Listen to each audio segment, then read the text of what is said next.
Bienvenue sur la chaîne Modja Origine. J'ai le plaisir aujourd'hui de pouvoir interviewer Philippe Ekeke, que j'ai rencontré dans un précédent événement et que j'avais absolument envie de vous présenter. Mais je pense que qui de mieux que toi pour te présenter? Donc, est-ce que tu peux nous parler un petit peu de qui tu es et de pourquoi aujourd'hui c'est intéressant de t'écouter, d'écouter comment tu transmets ton art? Alors, je suis d'abord ravi de pouvoir intervenir dans le cadre de ton podcast. Je me sens privilégié et honoré.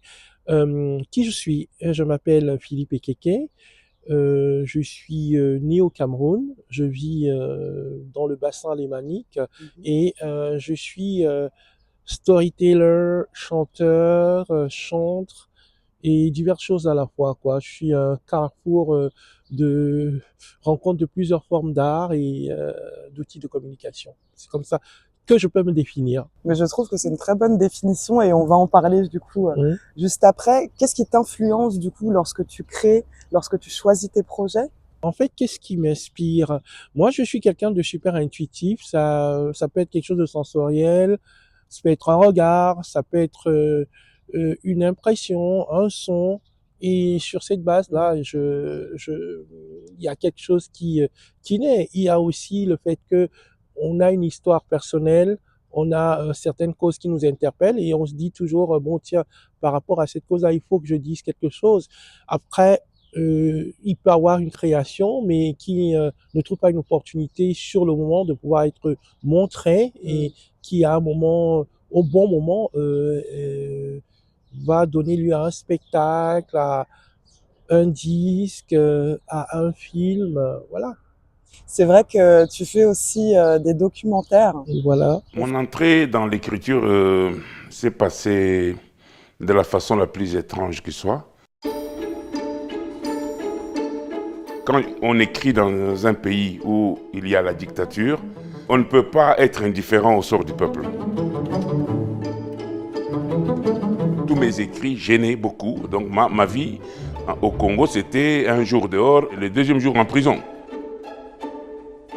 Dans la communauté noire, on n'a jamais abordé cette question de l'indépendance financière. Et j'ai eu le culot de l'aborder dans des lieux politiques africains.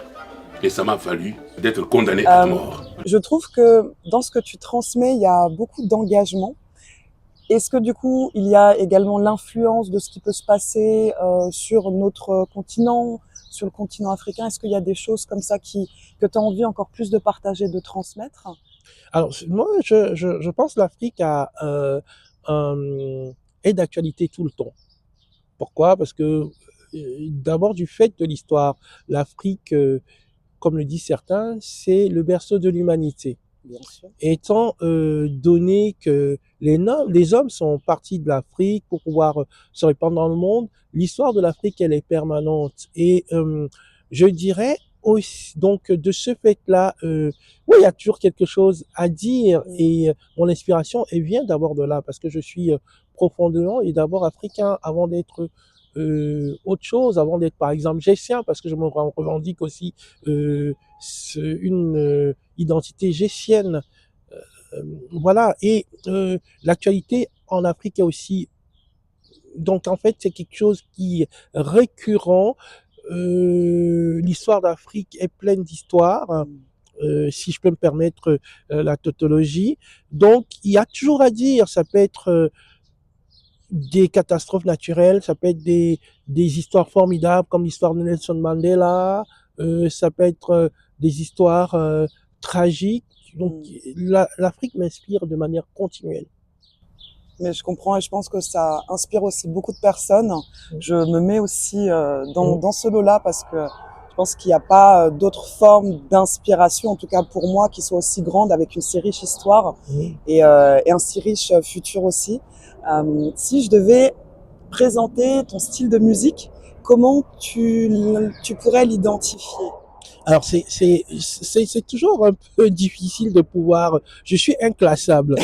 Je suis inclassable parce que bon mon inspiration elle est diverse. Moi je me souviens les premiers souvenirs musicaux que j'ai eu paradoxalement c'était des violons italiens parce que à la maison au Cameroun chaque matin à 7 heures il y avait une émission qui étaient présentés dans lesquels on souhaitait des anniversaires aux gens. Il y avait des annonces autour des anniversaires et il y avait des musiques de Vivaldi en fait qui passaient.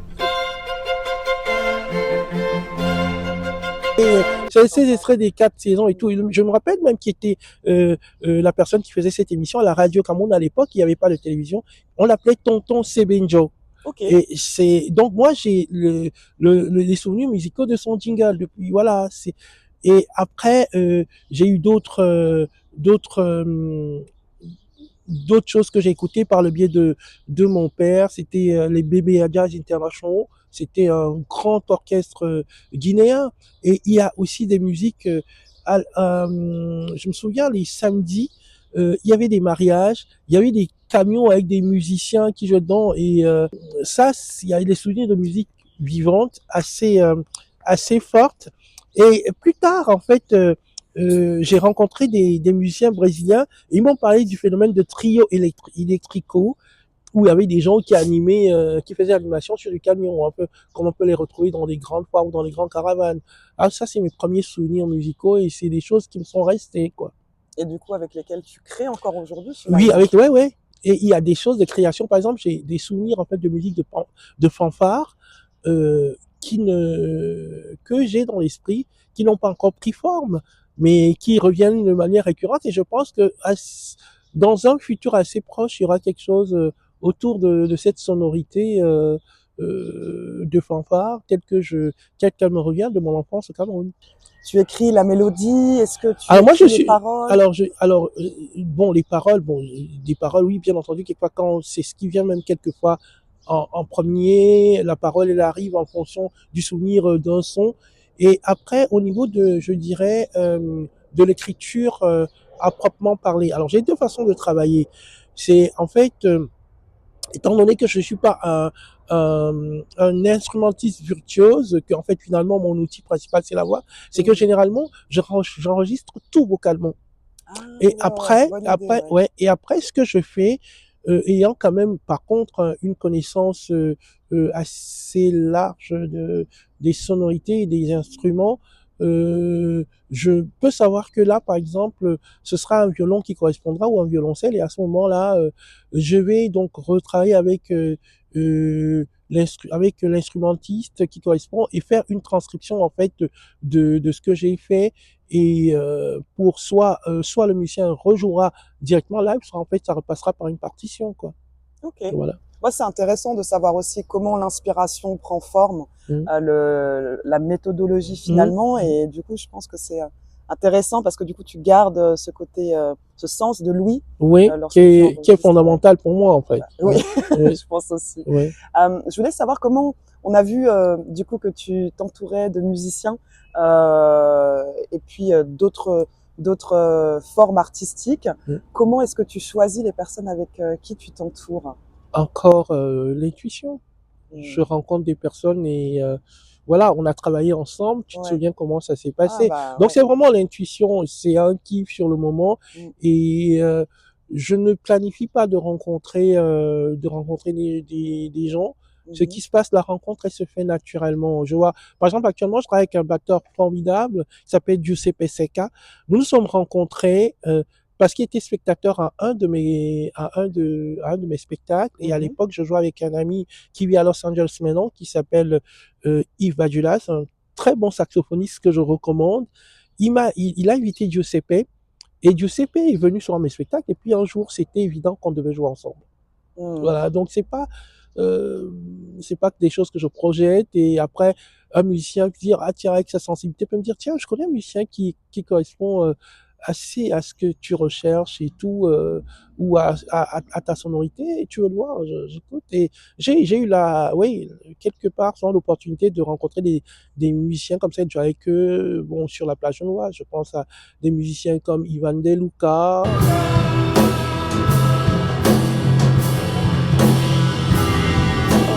Très bon bassiste, au guitariste actuel avec lequel je joue, Iran Simoes.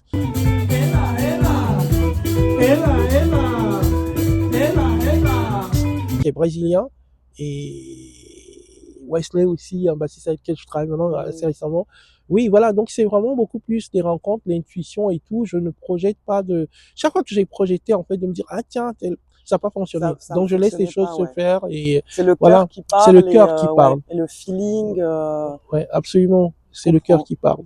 Et comment tu t'organises quand tu as des dates, des événements? Est-ce que tu recherches des événements? Enfin, comment tu t'organises au niveau de ton planning du coup? Alors Parce voilà. que le monsieur là, il est occupé, hein. Donc, Ouais. c'est intéressant de savoir Ouais, ça. alors comment est-ce que je m'organise pour la musique? Alors j'ai une organisation qui a succès, c'est que en fait, nous sommes en constant travail, c'est-à-dire qu'en fait, nous avons des répétitions toutes les semaines. Ok. Donc nous travaillons de manière régulière. On s'octroie des pauses. Là, par exemple, après l'été dernier, j'étais arrivé à un certain niveau d'épuisement, mais on répète toutes les semaines. Mhm. Et après, pour ce qui concerne le booking et le management, alors il se fait de plusieurs manières. Généralement, là aussi, très souvent, c'est des rencontres. Bon, parce que j'ai joué quelque part, on me rappelle, ou alors je démarche très peu parce que c'est quelque part toujours c'est très chronophage pour Oui. moi. Et donc, quelquefois, je n'ai pas non plus comment je dirais, je ne me suis pas encore attaché les services d'un manager permanent et tout. Mhm. Donc, généralement, c'est un peu au biais des rencontres qui se succèdent. Bon, je joue dans un lieu et ils se disent que bon, en fait, il faut que je revienne. Et puis, par ailleurs, bon, il y a quelquefois aussi des choses institutionnelles dans des lieux où en fait il faut effectivement préparer un dossier Mm. et postuler, oui. Voilà. Est-ce que tu peux nous parler un petit peu, eh bien, des difficultés que tu peux rencontrer dans l'art que tu fais, que ce soit au niveau de l'organisation, au niveau de la structure, au niveau, est-ce que tu as déjà connu des difficultés qui se sont améliorées ou que tu aimerais en tout cas avoir amélioré, des axes d'amélioration? Alors, la difficulté, je dirais, dans le métier de l'art ou de la musique actuellement, bah, enfin, Oui, ça, c'est mon point de vue, elle est oui. quasi permanente. On fait avec elle tout le temps. Parce que d'une part, c'est pas toujours facile d'avoir des revenus qui nous puissent permettre de vivre. Mhm. Donc, ça veut dire qu'en fait, il faut avoir soit une activité rémunératrice à côté, soit donc ça veut dire que chaque fois il faut se battre soit quelquefois sur certains spectacles se dire que bon tiens on va rémunérer la team et on va pas se rémunérer ou bien dire à la team bah écoutez on va y aller Mm. et puis avec des petits moyens mais c'est une organisation de tous les jours c'est-à-dire qu'en fait Oui. on peut pas projeter et construire quelque chose moi quand j'ai démarré en fait il y a une vingtaine d'années à peu près au niveau de la musique je sais quand j'ai fait mon premier album s'est bien vendu. Il s'est vraiment bien vendu Il y a une et m'a vingtaine permis, d'années déjà. ouais, 20 ans, oui. Et comment tu le vendais? Est-ce que c'était Alors non, dans la rue, il dans... était distribué, il y avait une distribution. Ok. Donc, c'est-à-dire qu'en fait, j'étais pas sous contrat avec une maison de disques, mais Mhm. il y a une maison de disques, en fait, qui était intéressée par rapport à mon travail et c'était une coproduction. Donc, en fait, on a été distribué en Fnac et puis, sur les plateformes. Voilà. Donc, ouais. Et... Donc, voilà. Et ça a permis de l'autre côté de pouvoir partir sur un deuxième album, le produire. Et c'est à ce moment que en fait le CD en fait s'arrêtait et on partait plus vers des streamings. Et puis Oui. après, disons moi, jusque là, je suis toujours en train de travailler sur une réflexion sur un modèle qui puisse permettre de pouvoir gérer un peu, créer un écosystème et puis, disons, le gérer, le rendre viable. J'ai Que, pas encore trouvé l'équation. en fait, enfin, quand j'étais plus jeune, j'avais connu justement où bah tu fais un EP, tu fais un album que tu produis dans une petite salle, quelque chose comme ça, et ensuite tu vas pour les plus connaisseurs à Clignancourt, et puis tu fais ta maquette et puis tu les vends comme ça avec une belle pochette. Aujourd'hui, c'est plutôt, on est plutôt dans l'art, enfin l'art. On est plutôt dans la forme, une grande forme de digitalisation où bah maintenant on n'a plus forcément, on n'est plus forcément obligé de convaincre l'industrie musicale puisque les choses se font par En elles-mêmes tout en cas, moi, fait. personnellement, ça Ouais. n'a jamais été mon Mm. objectif de convaincre l'industrie musicale Mm. parce que J'ai toujours pensé que l'art et la musique, c'est du partage. À partir du Mm. moment où, en fait, on commence à construire des choses d'une certaine Ouais, manière, quelque part, moi, en tout cas, à titre personnel, je vais perdre mon authenticité. Je sais pas faire avec. mm. Je sais faire lorsque j'ai un regard pas contrôlant en soi, mais quand je peux savoir où est-ce que je vais. Or, en fait, un schéma qui m'est imposé, je sais pas faire. Et les Ouais. gens qui Tu ont, perds ton avec lesquels j'ai, identité. ouais, Mm. avec lesquels j'ai travaillé, qui ont travaillé, donc avec ces gros mastodontes, à un moment ou à un autre, il y a quelque chose qui a pas fonctionné. Je dis pas que c'est pas bien, mais moi, mon Mm. chemin, c'est pas celui-là. Pourtant, il arrivait que je fasse aussi de très grandes salles, et que j'enregistre dans de gros studios. Mais moi, ce schéma, non, non, je pense que je suis pas jusque là en fait. Ok, C'est pas quelque c'est chose pas qui ton truc. c'est pas mon truc quoi. Et du coup, ta recette pour que tu sois bien, c'est quoi? L'authenticité, C'est l'identité? ouais, c'est l'authenticité, être entouré de gens avec lesquels je partage quelque chose et puis donner, avoir l'occasion de pouvoir partager ma musique, mon art, voilà. Et je sais que fonctionnant comme ça, j'ai pu jouer même à l'étranger dans Mm. des salles importantes. Euh, j'ai participé à des festivals, voilà, ça fonctionne, c'est quelque chose, je sais pas, je pourrais pas faire un schéma type dans lequel je dirais, voilà, comment est-ce que, voilà la bonne Ouais. recette, mais je sais que j'avance et que bon, finalement, j'ai fait un bout de chemin dont je suis fier et voilà. Et justement, en parlant de bout de chemin, quels sont tes prochains projets? Alors, mes prochains projets, il y en a tellement. Bon, là, je vais, j'ai enregistré depuis quelque temps, donc il va falloir maintenant que je puisse moi-même développer ou trouver en fait l'occasion de faire le lien avec une plateforme de streaming pour Ah pouvoir oui, mettre à diffusion en fait ces œuvres c'est qui sont nécessaire aujourd'hui inédites. Ouais, de ouais, faire ça, tout ouais. à fait. Mm. Ouais, ouais. Et puis bon, c'est aussi un deuxième documentaire un peu plus ambitieux parce que bon, le premier donc Mounia qui est sorti il y a 2 ans et qui a eu un, oui, qui a eu un succès d'estime, me permet aujourd'hui de pouvoir passer à une autre étape, avoir peut-être travaillé avec un peu plus de moyens, avoir une équipe un peu plus élargie et oui, puis projeter donc la sortie de ce second C'est documentaire. super. Ne me demande pas quel est le Je dis sujet, il rien, reste non, non, non, je dis rien, incognito. mais Ouais, j'ai trop hâte. ouais, Pour le coup, tu m'en avais ouais, déjà parlé un ouais. petit peu, mais j'ai trop hâte de le découvrir. Il faut rester en alerte, hein. Mm. Et puis sinon, on peut te retrouver. Donc il y a des prochains événements aussi. Alors, oui, il y a des événements. Moi, là, c'est la rencontre. Moi, j'ai fait la rencontre de Sakowana, qui vient du Burkina Faso. Nous avons fait ensemble le festival Afrique Festival. Et là, il me propose de pouvoir travailler avec lui sur un festival qui s'appelle Villarjoie, qui se passe en Suisse. À Bon, la ça, c'est Sarah. à la Sarah.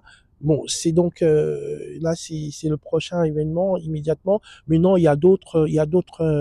d'autres choses en vue. Il y a Afrique Festival, donc Mm. pour juillet 2026, et il y a un certain nombre de dates qui vont arriver. Bon, mais non, je suis quand même dans les réseaux sociaux, donc on peut me retrouver sur Instagram, sur YouTube, sur Facebook et sur Ok. mon site personnel www.ekeke.fr, donc ekeke.fr, où en fait qui est finalement la plateforme sur laquelle je m'exprime et de manière vraiment régulière. Où On tu peut retrouver, partages ouais, plus de, ouais, on peut de retrouver choses. ce que je fais dans la musique. Mm. Là, je développe aussi un blog maintenant qui propose en fait des choses qui sont de moi et d'autres, et avec quelques belles plumes. Là, actuellement, on travaille sur la publication d'une critique d'un auteur qui vient de Trinidad, qui s'appelle Michael Cozier, Mhm. vraiment que je recommande, avec des textes à la fois en français et en anglais, quoi. Et quand tu es sur scène, qu'est-ce que tu as envie de faire ressentir à ton public? Qu'est-ce que j'en... Oula! Et quelles sont tes émotions? Je m'interroge sur quelles sont tes émotions au moment où tu prends place sur cette scène. La scène, c'est un des endroits, sinon l'endroit où je me sens le mieux. Ok. le mieux en fait sur cette terre. Donc, je n'ai plus disons, j'ai la conscience des gens qui sont là, mais je vis tout simplement ce que je Le dois vivre. moment. Je vis le moment Mm. et je dirais que le rapport qu'il va y avoir avec le public, c'est plus un moment, c'est plus de la communion en fait.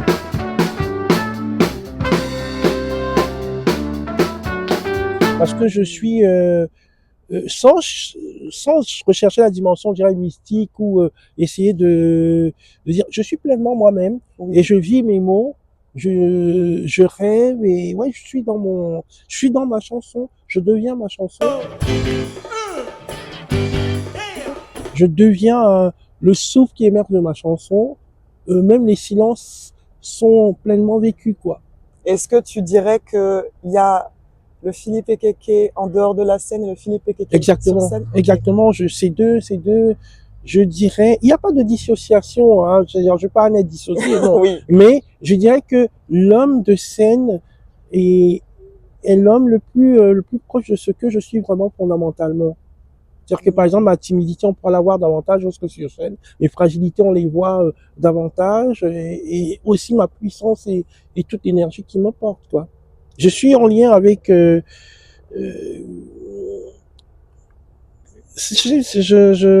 j'ose pas le dire, mais disons, je suis en lien avec Dieu, voilà. Mais il faut le Ouais, dire. oui. Il faut le dire parce Oui. que c'est une grande part aussi dans ta vie et il faut le dire. Et du coup, tu as dit un mot pour moi qui est très très fort et qui a beaucoup de sens, la communion. Mhm. La communion avec son public, c'est pas un show que tu fais, quelque chose, c'est vraiment tu as envie de connecter, tu as envie que ce partage, cet échange ne fasse qu'un. Et pour avoir assisté du coup à des représentations du coup de Philippe, c'est ce qu'on ressent vraiment en fait. C'est pas juste quelqu'un qui chante sur une scène, c'est vraiment ce que le public perçoit. Et donc, ce qui est beau, c'est que tu puisses bah, raconter comment le public va vivre son expérience. Et finalement, bah, moi, je te témoigne que c'est exactement ce qu'on ressent, en fait. Ouais. Parce que tu vois, généralement pendant les concerts, en fait, c'est vrai que quelquefois on scénarise un tout petit peu, on va dire tiens, il y a ce moment on peut danser un truc. Mais moi, généralement, je suis porté sur le moment. Et la vague, il y a des moments où la vague elle est complètement posée, et puis des moments où en fait il y a une espèce d'exaltation, et il y a vraiment une rencontre, et c'est pas quelque chose que je vais chercher. Sinon on rentre dans la manipulation en fait. Oui. On se retrouve. Et quand on doit chanter ensemble, on chante ensemble. Oui, voilà, c'est ça. Et Philippe, moi j'ai envie de t'entendre chanter. alors, Yitena, c'est une chanson hommage à Nelson Mandela. Eh ben, écoute, je te laisse la place. Yitena, nilongo wenge, yindenyula, baba kweli yangabila, baba chaki, baba sengi sese, baba mbembe, baba komisori. Mandela, Sizulu, King, Anta, Almami.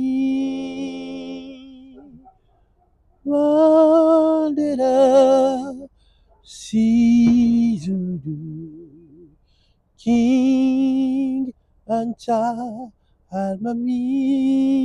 C'est très très beau. Merci beaucoup. Merci Ça fait beaucoup de frissons. Hein.